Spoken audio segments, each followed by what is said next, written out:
We'd like to thank our patrons, Ian Schneider, Jim Collison, Lori Schwartz, Wanda Lewis, and Amy Schindler. We could use your help. Become a patron of the North Omaha History Podcast for as little as $1 a month. Head on over to northomahahistory.com/podcast and click on the Patreon button. And if you do that, we're going to give you a copy of the historical fiction thriller Murder on Saddle Creek Road by Adam Fletcher Sasse. Welcome to the North Omaha History Podcast with noted author and historian Adam Fletcher Sasse. Each week, Adam takes you on a guided tour through Omaha's dynamic past.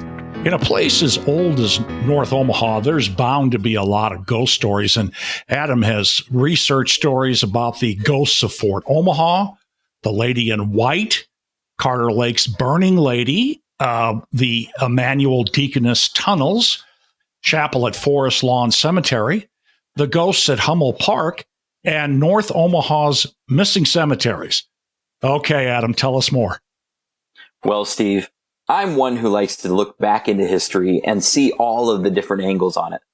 Lots of people like to focus on architecture, and they like to focus on famous figures, and they even like to focus on big events, and I love all of those, especially in North Omaha.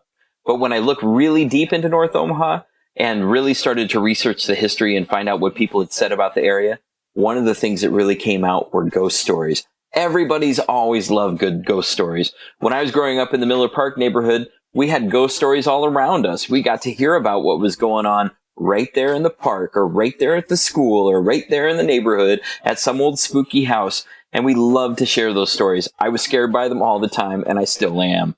That said, I want to tell some of the ghost stories that I've learned about as a historian looking in at North Omaha now in my adulthood. You know, one of the first stories that really comes up is about the ghosts at Fort Omaha. When I was a kid, I used to hang out with another guy who, his dad was faculty at the Metro Tech, and they lived there on campus. And in one of the old military officers' quarters that are there, the duplexes that are up on the hill. And this guy's name was Josh, and he would take me past the old buildings, and he would talk about all the ghosts and stuff. So I researched that, Steve, and I started to dig into it.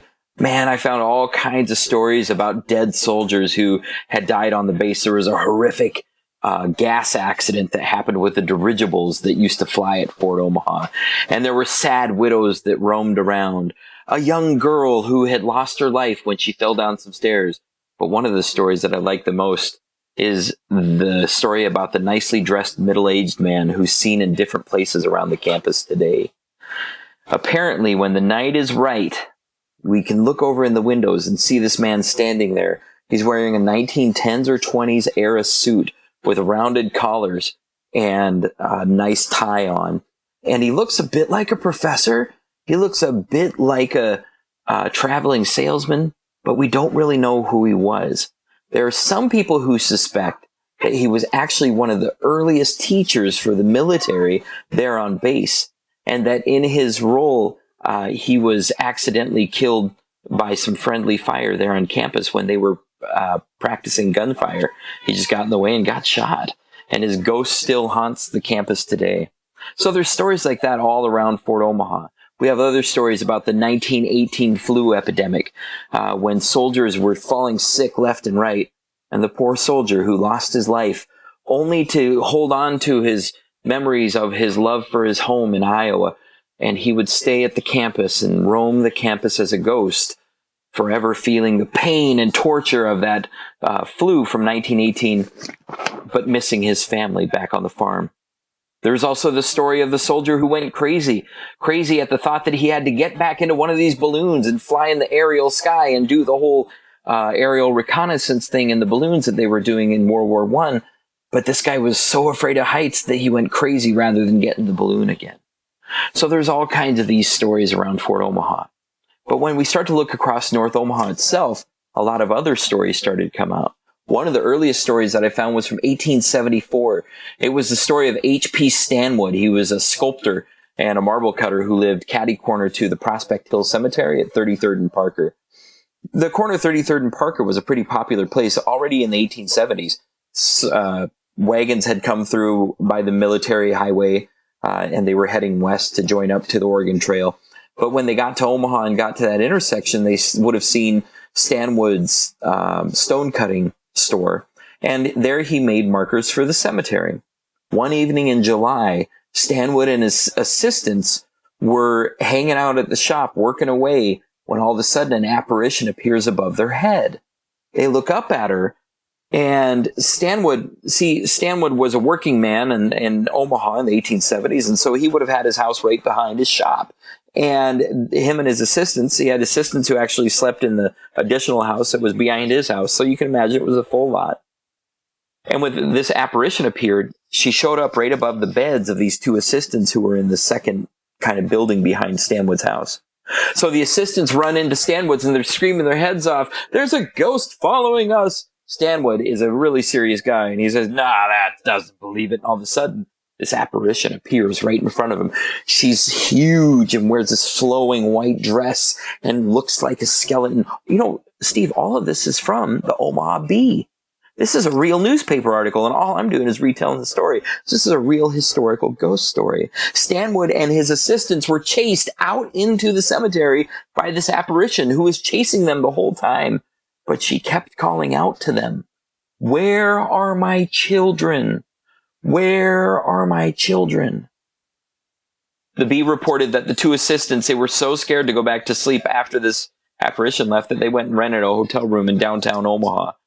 You know, and at that point, that was 2 miles away. So they were riding the horses way into town. Stanwood stayed in his shop. He thought it was all bunkus or some kind of weird anomaly. But then the next night, she showed up again, this time chasing Stanwood out of his house. The third time she appeared, the assistants were back in the spare room. And apparently, in their fear and terror, they knocked over a lamp when they were running out. And back then, all the lamps were made of oil. And that oil caught fire.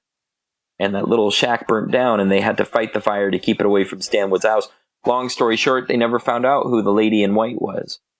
But she's kind of like the story of Carter Lake's burning lady. I found this story in the 1910s newspaper about a restaurant that was it was built at the Rod and Gun Club in Carter Lake. It was on the south side of the lake, which at that point was considered part of Omaha, East Omaha, part of Nebraska. And basically, this new restaurant looked over the lake. It was serving the people who lived at the Rod and Gun Club or came there for summertime to enjoy their time. And this new restaurant, everybody was excited, and the chef was busy all day long until the first night that he went to go to sleep in his room. He lived above the restaurant in a little tiny attic bedroom. And as he was falling asleep, he noticed there was a flame in his room that wouldn't blow out. He kept blowing at it, and it got bigger and bigger and bigger until it turned into a blue flame lady who was swirling around his room. He had no idea what was going on, and he was so scared that he insisted that he get a new room. The next day, he said, "I'm never sleeping in there again," and the Rod and Gun Club ended up giving him another shack to live in. What he didn't know is that 15 years earlier, there was a high society lady who had her fancy cabin on the shores of the lake. And her and her husband were very happy newlyweds when they first moved into this cabin. But one day in the first week that she had lived there, she caught fire by the stove that she was cooking on, ran in terror out of her cabin on fire, and fell to her death right on the beach, immolating herself while her husband stood by and watched. And by the time that he could put the flames out, he had lost his young bride. And she became Carter Lake's burning lady, haunting the lake for at least another 30 years. I found another reference of her in the 30s, and then I never heard of her again until I found this story. So the excitement continued all around North Omaha. You know, a lot of people are obsessed with those tunnels, Steve. We talked before about the Florence Boulevard tunnels, and tunnels in downtown Omaha are always a popular topic. But, you know, one of the things that people forgot is that right there in North Omaha at 34th and Meredith Avenue, used to be a giant hospital complex for the Emmanuel Deaconess Hospital. The Emmanuel Deaconesses were women who were trained to be nurses and doctors, essentially, who came from all over the United States and Europe to actually do this as their act of service to God and their church, right there in North Omaha at 34th and Meredith. They ended up building a campus that had more than a dozen buildings. They had an old folks home, they had a orphanage, they had a full hospital, Eventually, they had a drug and alcohol treatment center, all kinds of things going on right there at the Emmanuel Deaconess Hospital. In the 1970s, they moved out of that complex. They built a whole brand new complex out on 72nd that still stands there today, although it's an entirely different operation. It's still called Emmanuel. But they left behind their old complex. And in the dozen years between the time that they closed and the last building was torn down right around 1989, stories started to pile up. Stories about ghosts in the old chapel and ghosts in the old hospital and ghosts in the old folks' home. You know, a couple of the buildings are still standing from the actual hospital that was there originally. One of them being the Deaconess's original home from the 1890s, and another one being the orphanage. And both of those are still standing still today on North 34th Street. Once upon a time, though, between all of these buildings that were on that campus, there were old tunnels. I actually have a picture of one of the tunnels on my blog at NorthOmahaHistory.com that people can look at. Inside of these tunnels, they were maintenance tunnels. They were built as maintenance tunnels originally. They were concrete and brick, and they were paved over, and everything was very sealed up, but they had all kinds of piping that was running through these tunnels. Well, rumor has it that when they tore the last building down in 89, they didn't actually demolish the tunnels. They didn't bother to go to the sub basement where the tunnels ran. You know, the tunnels eventually became useful instead of just for maintenance. They became useful for moving patients between buildings. So if you had an elderly person who needed to be moved from the senior folks home to the home for the invalids or to the hospital, you could take them through the hospital tunnels in the middle of the winter instead of having to bring them outside. Well, a whole new housing development was built on top of this campus in the 1990s. And what nobody told these people who were moving in their brand new houses was that the tunnels might still be underneath them. Sometimes, I have a friend who lives in that development, and he told me that sometimes in the middle of the night, you can hear pounding on the pipes in the tunnels that are underneath those houses. Clang, clang, clang. Nobody knows what could possibly make that sound or why it would make it, but some people suspect that it's the ghosts of the people who died when they were moving between the buildings that are still stuck in those tunnels. And Steve, the stories go on. I mean, there's so many great stories ghost stories from around North Omaha. The chapel at the Forest Lawn Cemetery has actually been investigated by different groups who have gone out to look for ghosts there. But, you know, one of the most popular ghost stories of all of North Omaha comes from Hummel Park. It's not really a ghost story so much as it's a whole bunch of different stories that people have wound together to make this wonderful, fantastic tale. They talk about the old albino farm that was at Hummel Park and how the albinos roam freely through the park today. They'll talk about how they find scary altars and sites where the goats were sacrificed and all kinds of spookiness. Had me so spooked that when I was a kid, Grandma Sassy took us up into the park when she was visiting once. And man, I looked out my windows the whole time. I have it burnt into my memory watching those trees go by and waiting for the sounds of the guy's feet as he dangled from the tree, scraping on the roof of the car as it went by. I never heard it, and eventually I came to not believe it. Then I researched it, Steve. I looked it up. I looked through the police files. I looked online and through the newspapers. I looked through 200 years of newspapers, through 4 different newspapers. I looked in all sorts of different sources, and there's no corroboration for the albino farm at North Omaha. There's no real facts that surround that story. But what there is are actual newspaper accounts of more than a dozen people being murdered at Hummel Park over the last 80 years, 90 years that it's existed. So there is scariness at Hummel Park. There's scariness in all the parks in Omaha. Hummel just happens to be a little bit more secluded and far out and kind of holds those stories. You can find other stories about the Workers' Progress Administration's stairs and picnic shelters. You can find stories about Devil's Slide and falling and never coming back and all kinds of shenanigans. But I think that this truth can be scarier than the fiction, especially at Hummel Park. And, you know, the other story that I want to make sure to mention, Steve, and it's the one that kind of excites me, to be honest with you. We know about Prospect Hill Cemetery. It's the oldest cemetery in all of Omaha. It pipes up a lot of the news and noise. Well, I know now that it's not the oldest cemetery. What it is the oldest recognized cemetery. You see, if you look on maps, and what I have here on my website at NorthOmahaHistory.com is a map from the 1870s that shows that Jesse Lowe laid his own cemetery called Cedar Hill Cemetery. And then there was another cemetery just to the north of that called the City Cemetery that connected it with the Prospect Hill Cemetery. 3 different cemeteries within this little range. But only one of them is accounted for today. That's because Jesse Lowe sold his cemetery to Byron Reed, who started the Prospect Hill Cemetery. And supposedly Byron Reed moved the graves up to his cemetery and moved these actual caskets and everything. But what we know, Steve, is that the caskets weren't that great. They weren't that good at being moved back in the olden days. You know what happened at the site of the City Cemetery and the Cedar Hill Cemetery? Oh, which, by the way, the Cedar Hill Cemetery was 4 times the size of Prospect Hill. The City Cemetery was the same size. You know what happened to those cemeteries? They were bulldozed and built on top of. So today, all the area taken by those cemeteries is packed with houses and streets, lawns and trees. And underneath them, who knows? There might be 1 or 2 ghosts that are still roaming around looking for their original deathbed that got built on top of.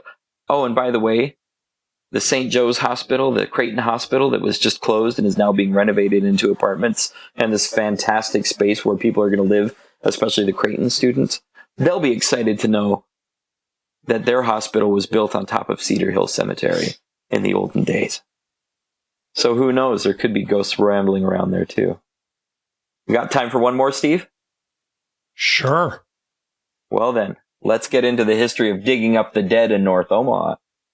You see, it turns out that in 1909, the Prospect Hill Cemetery Association, they were trying to make a little bit more room so they could keep making money off of burying people in their cemetery. All of the land had been surrounded, and there were graves all over the place. Thousands of people were buried in Prospect Hill Cemetery, but they needed some more room. So they gave permission to the grave digger at the cemetery to dig up some old graves. That sounds crazy today, and it was actually crazy back then, because it turns out that those missing graves were illegal to have. So the superintendent of the cemetery basically goes like this. The superintendent of the cemetery, his name was Dan Callahan. And Dan Callahan, he went ahead and had his gravediggers go out there and dig up a couple dozen different graves of the old people and bury new caskets on top of them. Imagine the ghosts roaming around the cemetery when their casket was covered by another casket. They would have been livid. So in 1906, that was all happening. But in 1909, he got busted. And the county came down on him and took him to court. Callahan himself, Superintendent Callahan, he faced $2,500 fine or 3 years in the state penitentiary. When the verdict came down, he got away with it and was released on bond. But the charges were dismissed. But Callahan knew that he could never get away with grave digging ever again.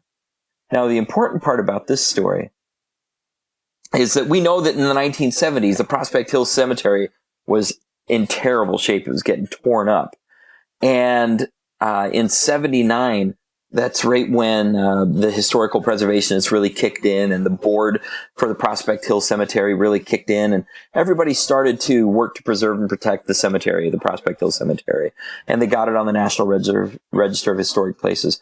Well, they did this because they were so determined to keep maintaining it, even though they couldn't bury another person there. In 1980, a group of folks in Omaha got together and formed the Prospect Hill Preservation Brass Band, and every year since, on the anniversary of the death of Anna Wilson, the notorious Omaha Madame, they get together and they play. The Prospect Hill Preservation Brass Band plays at an old-fashioned Memorial Day observance. It's super exciting and super big, but that probably wouldn't have happened if the grave digging hadn't have happened at the Prospect Hill Cemetery in 1909, and those ghosts might be satisfied by the sound of the trumpets playing every year on Memorial Day. And that's some of the historic ghost stories from North Omaha, Steve. Thanks for listening to the North Omaha History Podcast with noted author and historian Adam Fletcher Sasse. Join us next week as Adam takes you on another guided tour through Omaha's dynamic past.